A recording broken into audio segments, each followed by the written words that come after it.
المشاهير الذين نراهم على وسائل التواصل الاجتماعي يخفون وراء وجه آخر بشعا لا يمكن توقعه. فتيات يبدون مظاهر لطيفة، ولكن أفعالهم في الواقع مرعبة. شباب يظهرون كأنهم في غاية الالتزام، ولكنهم في الحقيقة مليئون بالحقد والكراهية. قصتنا اليوم تتحدث عن مجموعة من المشاهير تيك توك. ربما كنت تتابعهم في يوم من الأيام، أو ما زلت تتابعهم حتى الآن وتحبهم، ولكن للأسف الشديد لا تعرف الحقيقة والجانب المظلم الذين يختبئون خلفه. بعد كشف أمرهم اكتشفنا أنهم ليس مجرد تيك توكرز عاديين، بل إنهم عصابة. وليس أي عصابة، بل عصابة بشعة تمارس أفعالا أصعب مما تخيل. عصابة قد يصل عدد أعضائها إلى 100 شخص. إنهم أشخاص في مناصب رفيعة، منهم مشاهير ومهندسين. والمصيبة الأكبر أن كل ضحاياه الذين سنتحدث عنهم اليوم كانوا مجرد قاصرين. قبل معرفة تفاصيل أكثر، لدي طلب: اضغط على زر الاشتراك وفعل زر التنبيهات لتكون أول من يحصل أحد المواضيع، واللايك لكي تدعمنا في نشر مثل هذا المحتوى.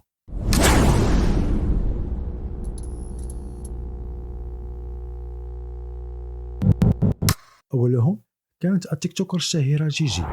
جيجي في البداية كانت تيك توكر عادية، تراها وتجدها فتاة عادية مثل أي فتاة. ولكن المفاجأة بدأت علامة الثراء الفاحش تظهر عليه في وقت قصير. ولما قابلها أحد الأشخاص وسألها عن سر الثراء الفاحش والسيارة رونج روفر التي تركبها، ردت عليه وقالت له أن سر الثراء الفاحش وشهرتها وأنها تركز دائما على نفسها.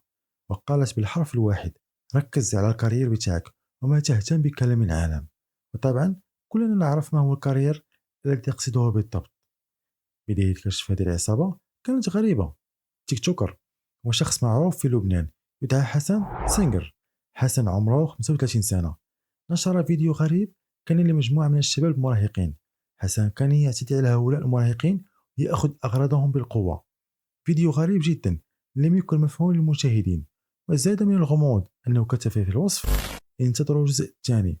لم يفهم أحد ما الذي يحدث بالضبط، وكثير من علامات الاستفهام ظهرت. من هم هذو الأشخاص؟ ولماذا يتصرف هكذا؟ من هم هذه المجموعة الشباب الذي جلبهم للضرب بعض الأطفال؟ لماذا يتصرف بهذه الطريقة مع المراهقين؟ الشباب الذي اعتدى عليهم حسن لم يسكتوا أبدا عن ما حدث معهم، ورفعوا قضية ضده بالاعتداء والسب والقذف. عندما بدأ حسن يشعر أن الأمور بدأت تأخذ منحى جديا، قرر أن يظهر بنفسه أمام الكاميرا ويفضح كل شيء بنفسه، ويحاول أن يبرر للناس وللجمهور ما فعله. الموضوع لم يتوقف أبدا عند بعض الفيديوهات الموجودة على تيك توك، بل أن حسن تم استضافته في أحد البرامج التلفزيونية وكان فخور جدا بما فعله. عندما سألوا عن سبب فخور، قال لهم شيء غريب وصادم: الشباب الذي ضربتهم في الفيديو كانوا يعملون في عصابة كبيرة جدا لاستدراج الأطفال والقاصرات، وكانوا يفعلون أفعال أبشع مما تخيل. الأفعال هذه كانت تشمل جعل الأطفال يشربون مواد ممنوعة، وتصويرهم وهم في حالة مزرية جدا، أو جعل الشباب يفعلون أفعال منافية للآداب وتصويرهم. المفاجأة الكبرى أن الموضوع كان يصل إلى الاعتداء الجسدي والجنسي. كل واحد من المراهقين الذي تم جلبهم لهذه العصابة يكون لديه ملف خاص يحتوي على كل فضائحه. الهدف من ذلك هو الضغط عليه طوال هذا الوقت واستدراج المزيد من الأطفال، وأيضا لتنفيذ كل ما يطلب منه بالحرف الواحد. وبطبيعة الحال إذا لم ينفذ ما يطلب منه ستكون نهايته أبشع مما تخيل. سيتم فتحه في كل مكان، ونبدأ من المجتمع. بعض الأهالي يتقبلوا رؤية أولادهم في هذا الوضع. حسن سينجر منذ حوالي 8 سنوات قال إنه رأى مراهقا عمره 15 سنة كان يستنجد به. أخبره أن هناك شخص يدعى ستيفن كان يعتدي عليه. ستيفن هذا استدرج المراهق عن طريق أحد أصدقائه، وعندما ذهب للمكان الذي خطط له بدأ ستيفن بالاعتداء عليه وتصويره بالفيديو. كان ستيفن يستفز الطفل ويجعله ينفذ كل ما يريده. إذا رفض فإن الفيديوهات ستنتشر في كل مكان. ستيفن لم يعتدي على الطفل فقط، بل اعتدى أيضا على 2 من أصدقائه، ولكن للأسف كانت نهايتهم أبشع مما تخيل. الطفل الأول أجبر على تناول جرعة كبيرة من المواد ممنوعة مما تسبب في وفاته. أما الطفل الثاني فتم تصويره في وضع مخل، فقرر أن ينهي حياته بنفسه لأنه لم يستطع تحمل الضغط والتهديد طوال الوقت. بمجرد أن سمع حسن القصة قرر أن يأخذ رقم ستيفن ويتحدث معه بنفسه. اتصل حسن بستيفن وقال له أن أخوه أكبر لا تقترب منه مرة أخرى، لكن ستيفن رد عليه ببرودة قائلا: أنا أعرف الطفل هذا جيدا وأعرف أهليه، إذا كنت تريد أن تكون في أمان فابتعد عن هذا الموضوع. حسن رد قائلا: ألا تخاف أن أبلغ الشرطة؟ فكان رد ستيفن: نحن الشرطة. مفاجأة، كانت بعد أن أغلق حسن المكالمة مع ستيفن في وقت قصير تلقى اتصال من أحد رجال الأمن الدولة في لبنان، وكان الرجل يهدد حسن ويقول له: من فضلك أن تبتعد عن هذا الموضوع إذا كنت تريد أن تعيش بأمان وسلام.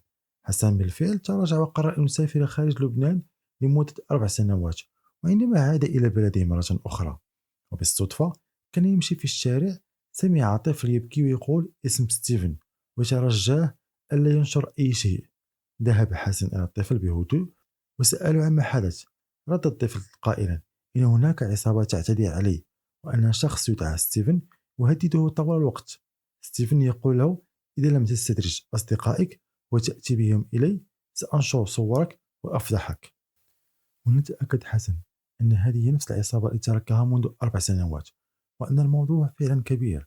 تواصل حسن مع ستيفن مرة أخرى، ولكن هذه المرة كان عرض مختلف تماما. قال ستيفن: أنا مستعد لأعرفك بالشخص يدعى جاي. جاي هو رئيس العصابة لدينا، يمكنك العمل معنا وتحقيق مبالغ مالية لم تكن تحلم فيها يوم من الأيام. ولزيادة جرعة الإغراء أكثر قال له أن هناك عدد كبير جدا من المشاهير تيك توك يعملون معنا، لكن حسن يقول إنه رفض تماما أن يتحدث مع جاي أو حتى يقابل ستيفن. حتى الآن يبدو أن حسن في نظر الجميع كبطل شجاع يدافع عن المراهقين. دعني الآن أريك وجه الحقيقي لحسن. حسن شخص عمره 35 سنة، لكن جميع لاحظ أن معظم فيديوهاته وتحركاته مع شباب مراهقين تتراوح أعمارهم ما بين 15 سنة إلى 17 سنة. عندما سئل حسن عن السبب قدم إجابة غير منطقية تماما. قال: أن أصاحب مراهقين لكن أكون قريبا منهم وأستطيع معرفة المزيد من المعلومات عن العصابة. هل تذكر الشباب الذي اعتدى عليهم حسن وأخذ منهم هواتفهم؟ هؤلاء الشباب لديهم رؤية مختلفة تماما عما سمعناه منذ قليل. شهر ونص كان في واحد بضلوا يحكينا ويلحقنا بأنه بعطيكم قد ما بدكم مصاري ويغرينا بالمصاري انه تعالوا ظهروا معي ومن هالحكي. ونحن كنا نقول له لا ونحن منا هيك مش مثل انت اللي بتعرفهم، وصرنا نسبله وهيك انه يا لوطي.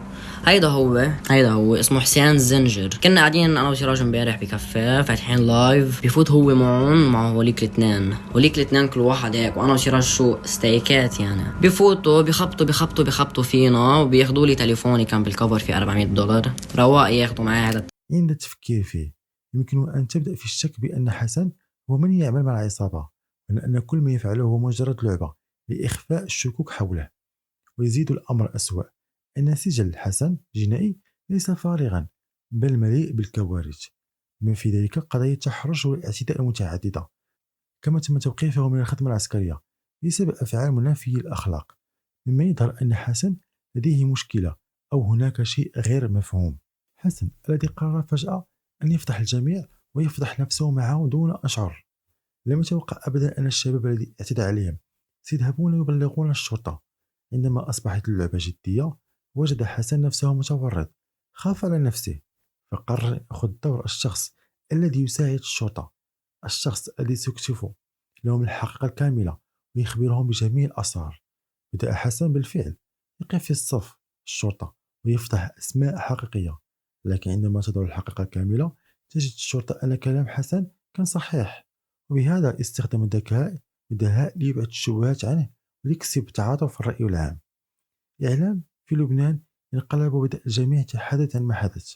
حينها تشجع الشباب الذي تم الاعتداء عليهم وبدأت البلاغات تتزايد بشكل كبير. ظهرت فيديوهات المصورين المراهقين، وظهرت في فيديوهات أكثر من 30 شخص متورط في القضية. والصادم أن أغلبهم من المشاهير تيك توك. رئيس العصابة التي تحدثنا عنه في البداية تبين أنه شخص حقيقي، اسمه الحقيقي هو بول المعوشي، لديه حساب على التيك توك من خلاله يدعم فئة معينة من المراهقين فقط.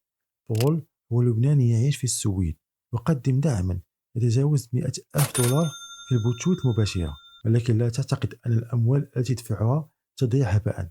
هو يحاول كسب ثقة هؤلاء المراهقين لاستدراجهم وتنفيذ أفعاله التي يطلبها منهم. بعد أن يكسب ثقة الطفل، يجعله يجلب أصدقائه لاستدراجهم وتصويرهم في فيديوهات أبشع مما تخيل. هذه الفيديوهات تباع بآلاف الدولارات على الدارك ويب، ومن خلالها يستطيع بول تعويض كل الخسائر التي ارتكبها. ذراعه الأيمن هو شخص يدعى ستيفن، اسمه الحقيقي بيتر نفاع. لم يتم القبض عليه لأنه هرب إلى تركيا، يقال إنه حاليا في دبي. وبطبيعة الحال تحدثنا في البداية القصة عن جيجي، التي تعد واحد من أهم المستدرجين الأطفال والشباب المراهقين، والذي قالت إنها حققت الثراء من خلال تركيزها على الكارير الخاص بها.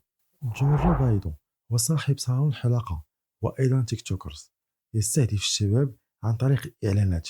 يقول للشباب: تعال اعمل إعلانا لمحلي، أو تعال أحلق لك ببلاش. طاسه، يعني حدا بينعمل له طاسه يعني شعره بيعقد، واليكس قرر انه يطول شعره كرمال يظبطه بالهيرزون، وعرفوا انه الهيرزون هو النمبر 1 كرمال تعملوا شعراتكم. هناك يأخذ الشباب إلى أماكن معينة ويعتدي عليهم. بعد الاعتداء يهددهم بنشر الصور والفيديوهات إذا تحدثوا. عدد كبير من المتورطين في هذه القضية، منهم مهندسون، محاميون، وأشخاص رفيعي المستوى في الدولة، جميعهم اجتمعوا من أجل شيء واحد فقط، هو المال. القضاء اللبناني أوقف سابقا 11 فرد من عصابة تيك توكرز المتورطين في القضية، ويبقى نحو 5 متهمين آخرين سيتم توقيفهم.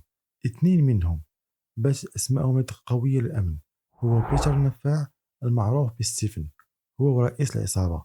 بول المعوشي المعروف بالجاي، يقيم في السويد ويمتلك خبرة واسعة في مجال القرصنة. إلى حدود الآن ليس هناك جديد في الموضوع.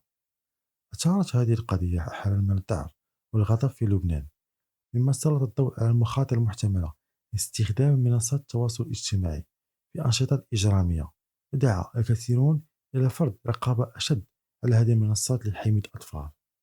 إذا أعجبك الموضوع شاركه مع أصدقائك، ولا تنسى الضغط على زر الاشتراك وفعل زر التنبيهات، ولا تبخل عني بلايك.